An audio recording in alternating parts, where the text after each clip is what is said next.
Former FTC Commissioner Moselle Thompson is right here on set with us, sort of talking through what we can expect here.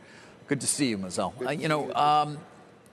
Trying to define whether Meta's a monopolist can often come down to how you define a market. What do you see sort of as the key definition, so to speak, that the government at least will try to maintain here? Well, they'll try to figure out whether they're calling it a personal social network as the market and whether there's sub-markets within there. For example, whether Instagram is a separate market and whether WhatsApp is a separate market. And those are messaging apps, and those are visual.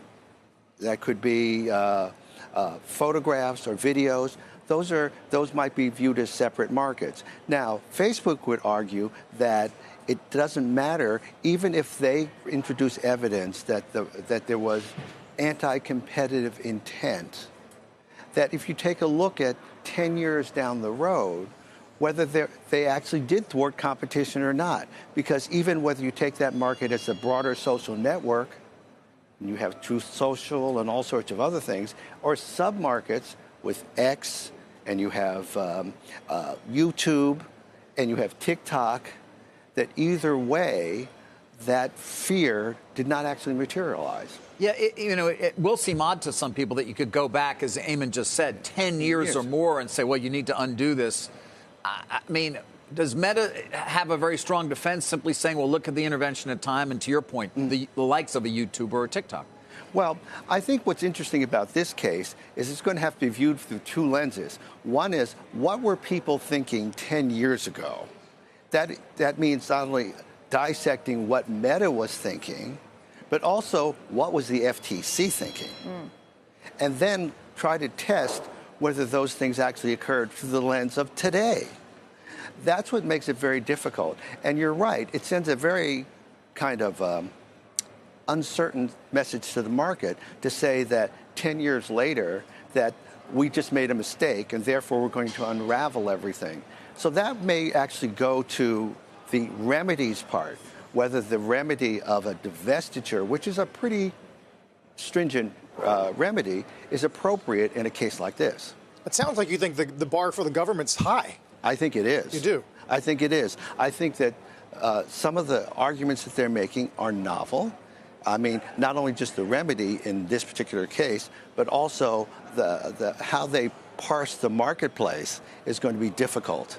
Now, what they have going in their favor is there is evidence that Meta was fearful of competition from these two companies that they wound up buying.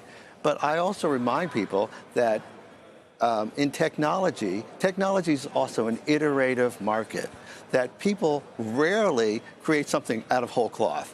They usually, the acquisition or acqui-hire positions in the tech marketplace is actually fairly common. So this also sends a signal about whether that practice can continue in the way that we've traditionally seen it. That's an interesting point about the broader implications. Eamon was just describing the MAGA makeover of Mark Zuckerberg. I'm curious if you think that will have any bearing on the government. Will it have any influence in terms of how this case goes?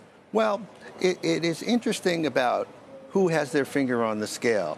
If you've been following what's happening at the FTC, and I've mentioned this is unprecedented, that you have an executive order that now says the independent agencies are now going to be brought under the control of the executive branch, which has never really happened before.